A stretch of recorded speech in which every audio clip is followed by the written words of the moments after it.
ஸ்ரீ சாயி சச்சரித்திரம் அத்தியாயம் 7. வியத்தகு அவதாரம், சாய்பாபாவின் குணாதிசயங்கள், அவரின் யோக சாதனைகள், அவரின் எங்கும் நிறை தன்மை, குஷ்டரோக அடியவனின் சேவை, குழந்தை கபர்டேயின் பிளேக் வியாதி, பண்டரிபுரத்திற்கு செல்லல். வியத்தகு அவதாரம். சாய்பாபா எல்லாவித யோக பயிற்சிகளையும் அறிந்திருந்தார். அவர் தகுதி, அதாவது 22.5 அடி நீளமும் 3 அங்குல அகலமும் உள்ள நனைக்கப்பட்ட ஒரு லினன் துண்டினால் வயிறு சுத்தம் செய்தல், கண்ட யோகம், அதாவது உடல் உறுப்புகளை தனித்தனியாக கழற்றி பின்னர் சேர்த்தல், சமாதி உள்ளிட்ட 6 முறைகளிலும் கை தேர்ந்தவராக இருந்தார். அவரை ஒரு ஹிந்து என்று நீங்கள் கருதுவீர்களானால் ஒரு யவனரை போன்று தோற்றமளித்தார். நீங்கள் அவரை ஒரு யவனர் என்று கருதுவீர்களானால் ஒரு சமயாச்சாரம் உள்ள ஹிந்துவாக தோற்றமளித்தார். அவர் ஒரு ஹிந்துவா முகமதியரா என்று ஒருவரும் திட்டவட்டமாக அறிந்திருக்கவில்லை. ஹிந்துக்களின் விழாவான ராம நவமியை உரிய சகல மரியாதைகளுடன் கொண்டாடி அதே நேரத்தில் முகமதியர்களின் சந்தனக்கூடு ஊர்வலத்தையும் அனுமதித்தார். திருவிழாக்களில் குத்துச்சண்டையை ஊக்குவித்து வெற்றி பெற்றோருக்கு பரிசுகள் வழங்கினார். கோகுலாஷ்டமி வந்தபோது கோபால் காலா திருவிழாவை, அதாவது வைபவம், உரிய முறைப்படி செய்வித்தார். ஈத் திருவிழாவின் போது முகமதியர்களை தங்கள் தொழுகையை நமாஸ் தமது மசூதியில் செய்ய அனுமதித்தார். ஒருமுறை மொஹரம் திருவிழாவின் போது சில முகமதியர்கள் மசூதியில் ஒரு தாசியா அல்லது தாபூத் முஸ்லிம் ஞானியரின் பாடை உருவகம் செய்யவும் அதை சில நாட்கள் மசூதியில் வைத்திருந்து கிராமத்தின் வழியாக ஊர்வலமாக எடுத்துச் சென்று புதைக்கவும் தீர்மானித்தனர். 4 நாட்களுக்கு தாபூதை மசூதியில் வைக்க சாய்பாபா சம்மதித்தார். 5வது நாள் சிறிதளவும் தமது செயலுக்காக வருந்தும் தன்மையே இன்றி மசூதியிலிருந்து அதை அப்புறப்படுத்தினார். நீங்கள் அவரை ஒரு முகமதியர் என்று கருதுவீர்களானால், அதாவது இந்து மத வழக்கப்படி காது குத்தப்பட்டிருந்தார். நீங்கள் அவரை ஹிந்து என்று கருதுவீர்களானால் அவர் சுன்னத் கல்யாணம் செய்கிற வழக்கத்தை ஆதரித்தார். ஆனால் பாபாவை நெருங்கிய நானா சாஹேப் சாந்தோர்கர் கருத்துப்படி பாபாவுக்கே சுன்னத் செய்யப்படவில்லை என்பது குறிப்பிடத்தக்கது. பி.வி. தேவ் எழுதிய பாபா ஹிந்து கியவன் என்ற கட்டுரையை சாய்லீலா சஞ்சிகையில் பக்கம் 562 பார்க்க. நீங்கள் அவரை ஹிந்து என்று அழைத்தால் எப்போதும் மசூதியில் வாழ்ந்தார். முகமதியர் என்றால் துனி என்னும் அகண்ட நெருப்பை அவர் எப்போதும் மசூதியில் வைத்திருந்தார். மற்ற முகமதிய மதத்திற்கு விரோதமான பின்வரும் 3 பழக்கங்களையும் கொண்டிருந்தார். அதாவது திருக்கையில் அரைப்பது, சங்கு ஊதுவது, மணி அடிப்பது, தீயில் ஆகுதி செய்தல், பஜனை, தண்ணீரால் சாய்பாபாவின் பாதத்தை அர்க்கிய வழிபாடு செய்தல் முதலியன எப்போதும் அங்கு அனுமதிக்கப்பட்டன. நீங்கள் அவரை முகமதியர் என்று நினைத்தால் பிராமண சிரேஷ்டர்களும் அக்னிஹோத்ரிகளும் தங்கள் வைதீக சம்பிரதாயத்தை விட்டுவிட்டு அவர் பாதங்களில் சாஷ்டாங்கமாக விழுந்து பணிந்தனர். அவரது தேசம் முதலியவற்றை பற்றி விசாரிக்க போனவர்கள் அவரது தரிசனத்தால் கவரப்பட்டு திகைத்து வாயடைத்து ஊமையானார்கள். எனவே அவர் ஒரு முகமதியரா ஹிந்துவா என்பது ஒருவராலும் நிச்சயமாக தீர்க்க இயலாததாய் இருந்தது. இது அதிசயம் அல்ல. அகங்காரத்தையும் உடல் உணர்வையும் ஒழிப்பதன் மூலம் பரமாத்மாவிடம் தன்னை முழுதும் அர்ப்பணித்து சரணாகதி அடைந்து அவருடன் ஒன்றி விடுபவனுக்கு ஜாதி தேசம் என்னும் கேள்விகள் குறித்து கருத்திற்கொள்வதற்கு ஏதுமில்லை. சாய்பாபாவை போன்ற அத்தகைய ஒருவர் ஜாதிகளுக்குள்ளேயும் ஜந்துக்களுக்குள்ளேயும் எவ்வித வேறுபாட்டையும் காணவில்லை. பக்கிரிகளுடன் மாமிசமும் மீனும் அவர் உண்டார். நாய்கள் அவைகளின் வாயால் அந்த உணவை தீண்டிய போதும் அவர் அருவருப்பு காட்டவில்லை. சாய்பாபா அத்தகைய தனிச்சிறப்பு வாய்ந்த வியத்தகு அவதாரமாவார். முன்னர் செய்த நல் வினைகளின் காரணமாகவே நான் அவர் பாதத்தடியில் உட்காருவதற்கும் அவருடைய ஆசிர்வதிக்கப்பட்ட நட்பை மகிழ்ந்து அனுபவிப்பதற்கும் நல்ல அதிர்ஷ்டத்தை பெற்றேன். அதிலிருந்து நான் பெற்ற மகிழ்ச்சியும் ஆனந்தமும் தன்னிகர் இல்லாதவை. உண்மையில் சாய்பாபா பரிபூர்ண ஆனந்தமும் உணர்வும் ஆவார். அவரின் உயர்வையும் தனித்தன்மை சிறப்பையும் போதுமான அளவிற்கு நான் விளக்க இயலாது. அவரின் பாதார விந்தங்களில் ஆனந்தத்தை நுகர்பவன் அவருடையதேயான ஆத்மாவிலேயே ஸ்தாபிக்கப்படுகிறான். முக்தியில் ஆர்வமுள்ள பல சந்நியாசிகள், சாதகர்கள் மற்றும் எல்லாவித மக்களும் சாய்பாபாவிடம் வந்தனர். எப்போதும் அவர் நடந்தார், பேசினார், அவர்களுடன் சேர்ந்து சிரித்தார். எப்போதும் தம் நாவினால் அல்லாஹ் மாலிக், அதாவது இறைவனை எஜமானர் என மொழிந்தார். அவர் விவாதத்தையோ கலகத்தையோ விரும்பவில்லை. அவர் சில நேரங்களில் கடுமையாக இருப்பினும் எப்போதும் அமைதியாகவும் கட்டுப்பாட்டுடனும் இருந்தார். எப்போதும் முழு வேதாந்தத்தையும் போதித்தார். கடைசி வரை பாபா யார் என்பது ஒருவருக்கும் தெரியாது. அரசர்களும் ஏழைகளும் அவர் முன் சமமாக நடத்தப்பட்டனர். அனைவருடைய ஆழ்ந்த ரகசியங்களையும் அவர் அறிவார். அதை அவர் மொழிகளால் வெளியிட்ட போது அனைவரும் வியந்தனர். சர்வ ஞானிகளின் கருவூலம் அவரே, எனினும் அறியாதவர் போல நடித்தார். புகழை அவர் விரும்பவில்லை. இவைகளே சாய்பாபாவின் குணாதிசயங்கள். அவர் மானிட உருவத்தில் இருப்பினும் அவரின் செய்கைகள் அவரது கடவுள் தன்மையை எடுத்து காட்டியது. அனைவரும் அவரை ஷிரடியில் இருக்கும் பரமாத்மா என்றே நம்பினர்.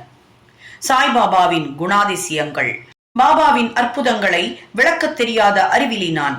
ஷிரடியில் உள்ள ஏறக்குறைய எல்லா கோவில்களையும் அவர் பழுதுபார்க்கச் செய்தார். சனி, கணபதி, சங்கரர், சரஸ்வதி, கிராம தேவதை, மாருதி முதலிய எல்லா கோவில்களையும் தாத்தியா பாட்டில் மூலமாக ஒழுங்குபடுத்தச் செய்தார். அவருடைய தர்மமும் குறிப்பிடும்படியானது. தட்சணை என்ற பெயரில் அவர் வழக்கமாக வாங்கி வந்த பணமும் தாராளமாக பகிர்ந்தளிக்கப்பட்டது. ரூபாய் 20 சிலருக்கும், ரூபாய் 15 அல்லது ரூபாய் 50 மற்றவர்களுக்கும் தினந்தோறும் அளிக்கப்பட்டது. இது தூய தர்ம பணம் என்றும் அதை உபயோகமாக பயன்படுத்தவும் பாபா விரும்பினார். பாபாவின் தரிசனத்தை பெற்றதால் மக்கள் மிக பெரும் அளவில் பயனடைந்தார்கள். சிலர் ஆரோக்கியமும் நலமும் பெற்றனர். கொடியவர்கள் நல்லவர்களாக திருந்தினார்கள். சில சந்தர்ப்பத்தில் குஷ்டம் குணமாக்கப்பட்டது. பலர் தங்களின் மனோபீஷ்டங்களில் பூர்த்தி எய்தினர். குருடர்கள் தமது கண்களில் எவ்வித மருந்தோ சாரோ விடப்படாமல் பார்வையை அடைந்தார்கள். சில முடவர்கள் கால்களை அடைந்தார்கள். அவரின் அசாதாரண பெருந்தன்மைக்கு ஒரு எல்லையை ஒருவராலும் காண இயலாது. அவரது புகழ் நெடுந்தூரம் பரவி எல்லா திசைகளிலிருந்தும் யாத்ரீகர்கள் ஷிரடியை நோக்கி திரண்டனர். பாபா எப்போதும் துணி அருகிலேயே அமர்ந்திருந்தார். அங்கு தம்மை ஆசுவாசப்படுத்திக் கொண்டார். எப்போதும் தியானத்தில் அமர்ந்திருந்தார். சில சமயங்களில் குளித்தும் மற்ற நேரங்களில் குளிக்காமலும் இருந்தார். தமது தலையில் ஒரு வெள்ளை டர்பனும் இடுப்பில் சுத்தமான வேஷ்டியும் தமது உடம்பில் ஒரு சட்டையும் அணிவது வழக்கம். ஆரம்பத்தில் இதுவே அவரது உடையாகும். அவர் கிராமத்தில் முதலில் வைத்தியம் செய்தார். நோயாளிகளை கவனித்து மருந்து கொடுத்தார். அவர் எப்போதும் வெற்றி பெற்று ஹக்கீமை, அதாவது வைத்தியரை போன்று புகழடைந்தார். ஒரு வினோதமான விஷயத்தை இங்கு கூறலாம். ஒரு அடியவரது கண்கள் சிவந்தும் வீங்கியும் இருந்தது.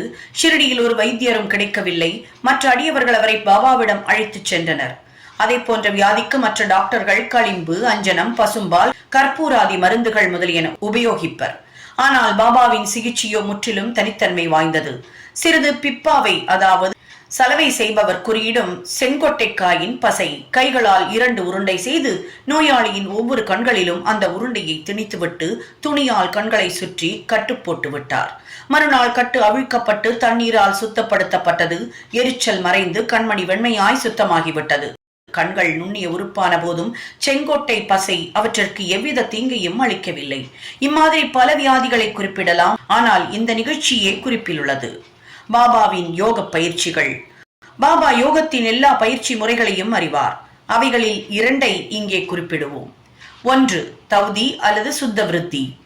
ஒவ்வொரு 3வது நாளும் பாபா மசூதியிலிருந்து நெடுந்தொலைவில் உள்ள ஆலமரத்திற்கு அருகில் இருக்கும் கிணற்றிற்கு சென்று தமது வாயை கழுவி குளிப்பார்.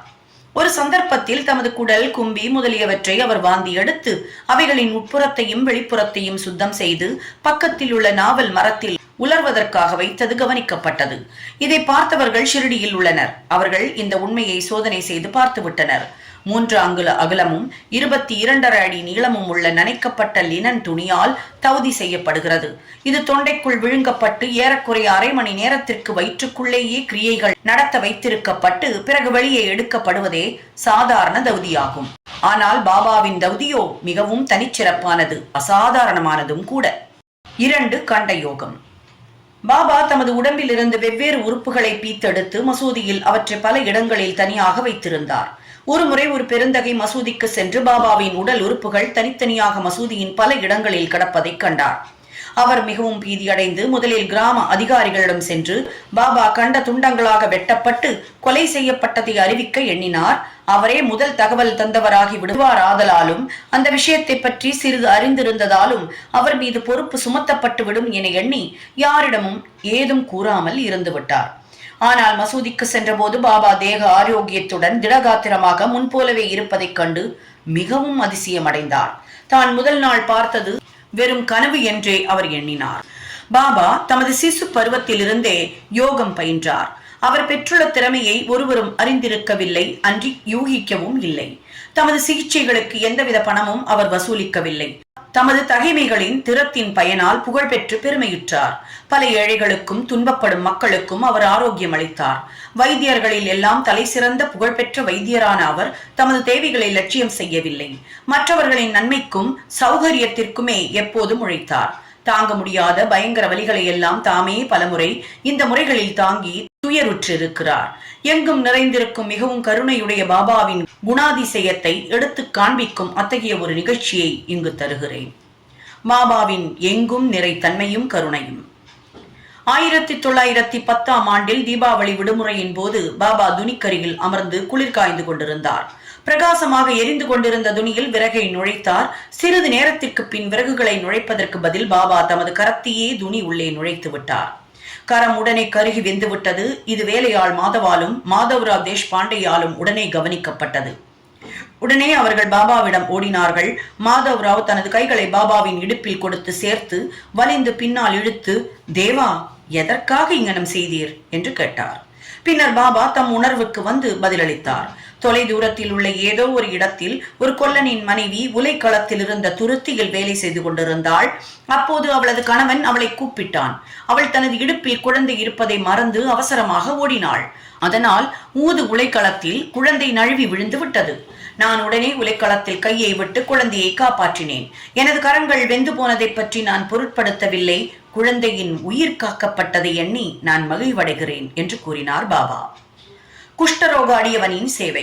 மாதவராவ் தேஷ்பாண்டேயிடமிருந்து பாபாவின் கரங்கள் வெந்து போனதை கேள்விப்பட்ட நானா சாஹிப் சாந்தோர்கர் பம்பாயை சேர்ந்த புகழ்பெற்ற டாக்டரான பரமானந்த் என்பவரை ஆயின்மெண்ட், லிண்ட் துணி, பேண்டேஜ் துணி உட்பட மருத்துவ சாமான்களுடன் அழைத்து வந்து பாபாவின் கரத்தை பரிசோதிக்கவும் வெந்ததினால் ஏற்பட்ட தீக்காயத்திற்கு சிகிச்சை செய்யவும் வேண்டிக் கொண்டார். ஆனால் பாபாவினால் இது மறுக்கப்பட்டது. அது முதற்கொண்டு பாகோஜி ஷிண்டே என்று குஷ்டரோகி அடியவரால் பாபாவிற்கு சிகிச்சை செய்யப்பட்டு வந்தது. வெந்து போன இடத்தை நெய் போட்டு நன்றாக தேய்த்துவிட்டு ஒரு இலையை அதன் மீது வைத்து கட்டி விடுவது அவரது சிகிச்சையாகும். நானா சாஹேப் பலமுறை பாபாவிடம் அந்த கட்டை நீக்கிவிட்டு டாக்டர் பரமானந்தை காயத்தை சோதிக்கவும் சிகிச்சை செய்யவும் குணப்படுத்தவும், அதாவது அது விரைவில் குணப்படும் எண்ணத்துடன் கேட்டுக்கொண்டார். டாக்டர் பரமானந்தும் அதை ஒப்ப பலமுறை வேண்டுகோள் விடுத்தார். ஆனால் அல்லாவே அவரது மருத்துவர் என்று கூறி பாபா மறுத்துவிட்டார். அவரை தமது கையை சோதிக்க அனுமதிக்கவே இல்லை. டாக்டர் பரமானந்தின் மருந்துகள் சிறுடியில் உபயோகப்படுத்தப்படவில்லை. இருப்பினும் டாக்டருக்கு பாபாவின் தரிசனத்தை பெரும்படியான நல்ல அதிர்ஷ்டம் இருந்தது.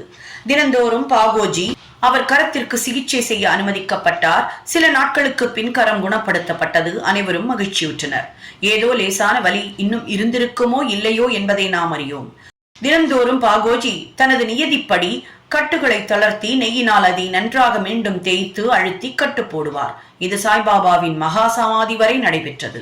அவர் ஒரு முழு சித்தர் ஆனதால் இந்த சிகிச்சை உண்மையில் அவருக்கு தேவை இருக்கவில்லை. ஆனால் தமது அடியவர் மீதுள்ள அன்பின் காரணத்தால் பாகோஜியினது உபாசனையை, அதாவது சேவையை முழுவதுமாக தடையின்றி நடத்த அனுமதித்தார் பாபா. பாபா லெண்டி தோட்டத்திற்கு புறப்பட்ட போது பாகோஜி அவருக்கு குடைபிடித்து அவருடன் கூட சென்றார். துணிக்கருகில் உள்ள கம்பத்தருகில் பாபா அமர்ந்ததும் பாகோஜி தனது சேவையை ஆரம்பித்தார். பாகோஜி முந்தைய ஜென்மத்தில் தீவினையாளர். அவர் குஷ்டரோகத்தால் அவதியுற்றுக் கொண்டிருந்தார். அவரது கைகள் சுருங்கி இருந்தன. அவர் உடம்பு முழுவதும் சீழாகி மோசமாக நாற்றம் அடித்தது. வெளியில் அவர் துரதிருஷ்டசாலியாக இருப்பதை போல் தோன்றினாலும் அவர் மிகவும் அதிர்ஷ்டசாலியாகவும் மகிழ்ச்சி உள்ளவராகவும் இருந்தார். ஏனெனில் அவரே பாபாவின் முதன்மையான சேவகர். பாபாவின் நட்பினால் உண்டாகும் நன்மைகளை அடைந்தார். குழந்தை கபர்டேயின் பிளேக் வியாதி. பாபாவின் மற்றொரு வியத்தகு லீலையை இப்போது கூறுகிறேன். அமராவதியை சேர்ந்த தாதா சாஹேப் கபர்டேயின் மனைவி ஷிரடியில் தன் இளம் புதல்வனுடன் சில நாட்கள் தங்கியிருந்தாள். அப்போது அவளது புதல்வனுக்கு அதிக காய்ச்சல் வந்து அது நெறிக்கட்டி பிளேக்காக பெரிதானது. தாயார் பயந்து போய் மிகவும் மனவேதனை அடைந்தாள். பின்பு அமராவதிக்கு செல்ல நினைத்து பாபா வழக்கமாக மாலையில் சுற்றி வரும்போது மாதாவிற்கு, அதாவது சமாதி மந்திருக்கு அருகில் வந்து கொண்டிருக்கையில் அவருடைய அனுமதியை பெறுவதற்காக பக்கத்தில் சென்று நடுங்கும் குரலில் தனது இளம் புத்திரன் பிளேக்கால் பீடிக்கப்பட்டிருப்பதை தெரிவித்தாள். பாபா அவளிடம் அன்பாகவும் மிருதுவாகவும், வானம் மேகங்களால் சூழப்பட்டிருக்கிறது, அவைகள் உருகி ஓடிவிடும், எல்லாம் எளிதாகவும் தூயதாகவும் ஆகிவிடும் என்று கூறினார். இவ்வாறு கூறிக்கொண்டே தமது கப்னி உடைய இடுப்பு வரை தூக்கி அங்கு பிரசன்னமாயிருந்த அனைவருக்கும் நன்றாக பெரிதாக முட்டை அளவிற்கு தோன்றியிருந்த பிளேக் கட்டிகளை காண்பித்து, பாருங்கள், எனது அடியவர்களுக்காக நான் எங்கனம் கஷ்டப்பட வேண்டியிருக்கிறது, அவர்களது கஷ்டங்கள் எல்லாம் எனதே ஆகும் என்றார். இந்த சிறப்பான அசாதாரண செயலை, அதாவது இந்த லீலையை மக்கள் கண்ணுற்று ஞானிகள் தங்கள் அடியவர்களின் துன்பங்களை தாங்குகிறார்கள் என்று உறுதியடைந்தனர். ஞானிகளின் உள்ளமோ மெழுகை விட மிருதுவானது, உள்ளும் புறமும் அது வெண்மையை போன்று மிருதுவாக இருக்கிறது. எவ்வித லாபம் பெறும் நோக்கமின்றியே அவர்கள் தங்கள் அடியவர்களை நேசிக்கிறார்கள். அவர்களை உண்மை உறவினராயும் எண்ணுகின்றனர். பண்டரீபுரத்திற்கு செல்லுதலும் அங்கு தங்குதலும். பாபா எவ்வாறு தம் அடியவர்களை நேசித்தார், அவர்களின் விருப்பங்களையும் முயற்சிகளையும் எங்கனம் ஆவலுடன் எதிர்பார்த்து பூர்த்தி செய்தார் என்பதை சித்தரிக்கும் ஒரு கதையை கூறிய பின்னர் இந்த அத்தியாயத்தை முடிக்கிறேன். காந்தேஷில் உள்ள நந்துர்பாரின் மம்லதார் நானா சாஹிப் சாந்தோர்கர் பாபாவின் பெரும் அடியவர். அவருக்கு பண்டரீபுரத்திற்கு மாற்றலாகும் உத்தரவு வந்தது. சாய்பாபாவிடம் அவர் கொண்டுள்ள பக்தி பழுத்தது. ஏனெனில் அவருக்கு பூலோக வைகுண்டம் என்றழைக்கப்படும் பண்டரீபுரத்திற்கு போய் தங்க உத்தரவு கிடைத்திருக்கிறது. நானா சாஹேப் அவசரமாக வேலையை ஒப்புக்கொள்ள வேண்டிய கட்டாயம் இருந்ததால் அவர் அவ்விடத்திற்கு உடனே ஒருவருக்கும் தெரிவிக்காமலும் எழுதாமலும் புறப்பட்டார். அவர் தனது பண்டரீபுரமான ஷிரடிக்கு ஒரு திடீர் விஜயம் செய்ய விரும்பினார். தமது விட்டோபா அதாவது சாய்பாபாவை பார்த்து வணக்கம் தெரிவித்து பின்னர் புறப்பட எண்ணினார். ஒருவரும் நானா சாஹிப் ஷிரடிக்கு போவார் என்று கனவு கூட காணவில்லை. ஆனால் சாய்பாபா இது அனைத்தையும் அறிவார். ஏனெனில் அவர் கண்கள் எங்கும் வியாபித்திருந்தன, அதாவது சர்வாந்தர் யாமி. ஷிரடியிலிருந்து சில மைல்கள் உள்ள நீம்காவனை நானா சாஹேப் அடைந்த போது ஷிரடியில் மசூதியில் ஒரு பரபரப்பு ஏற்பட்டது. பாபா உட்கார்ந்து கொண்டு மகள் சாபதி, அப்பா ஷிண்டே, காஷிராம் இவர்களுடன் பேசிக் கொண்டிருக்கையில் திடீரென்று நாம் நால்வரும் பஜனை செய்வோம், பண்டரிபுரத்தின் கதவுகள் திறந்திருக்கின்றன, நாம் மகிழ்ச்சியாய் பாடுவோம் என்றார்.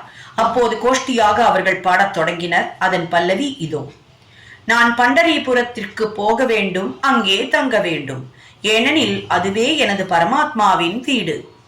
பாபா பாடினார். அடியவர்களும் அவரை தொடர்ந்து பாடினர். சிறிது நேரத்தில் நானா சாஹிப் தனது குடும்பத்துடன் வந்து பாபாவின் முன்னால் விழுந்து பணிந்து அவரை தங்களுடன் பண்டரீபுரத்திற்கு வரவும் அங்கு தங்களுடன் தங்கும்படியும் வேண்டுக் கொண்டார். அந்த வேண்டுகோள் பாபாவிற்கு தேவையாய் இருக்கவில்லை. ஏனெனில் மற்ற அடியவர்கள் நானா சாஹேப்பிடம் பாபா ஏற்கனவே பண்டரிபுரத்திற்கு போவதற்கும் அங்கு தங்குவதற்குமான ஊக்கத்துடன் இருப்பதாக தெரிவித்தனர். சாஹேப் உணர்ச்சி வசப்பட்டார். பாபாவின் காலடியில் விழுந்தார். பிறகு பாபாவின் அனுமதி, உதி மற்றும் ஆசிர்வாதங்களை பெற்றுக்கொண்டு நானா சாஹிப் பண்டரிபுரத்திற்கு புறப்பட்டார். பாபாவின் கதைகளுக்கு ஒரு முடிவில்லை. ஆனால் இங்கு நிறுத்தி அடுத்த அத்தியாயத்தில் மானிட வாழ்க்கையின் முக்கியத்துவம், பாபாவின் இறந்து வாழும் வாழ்க்கை, பாயிஜாபாயின் சேவை மற்றும் பல கதைகளையும் கூறுகிறேன். ஸ்ரீ சாயியை பணிக. அனைவருக்கும் சாந்தி நிலவட்டும். சாய் என்பர்கள் அனைவர் வீட்டிலையும் இருக்க வேண்டிய பொக்கிஷம் சாய் சச்சரித்ர. புத்தகம் இருக்கோ இல்லையோ, இந்த ஒலி வடிவிலான சாய் சரித்ரா உங்களுடைய ஒவ்வொருவர் வீட்டிலையும் ஒலித்து உங்களுக்கு தேவையான சந்தோஷத்தையும் நிம்மதியையும் கொண்டு வந்து சேர்க்கணும் அப்படிங்கிறது மட்டும்தான் எங்களுடைய எண்ணம்.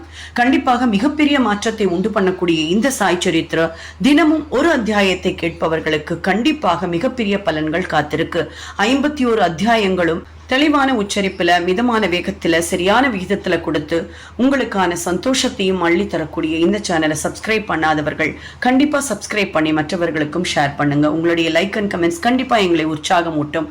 எப்பொழுதும் உங்களுடைய சந்தோஷம் நிலைத்திருக்கட்டும். நன்றி, வணக்கம்.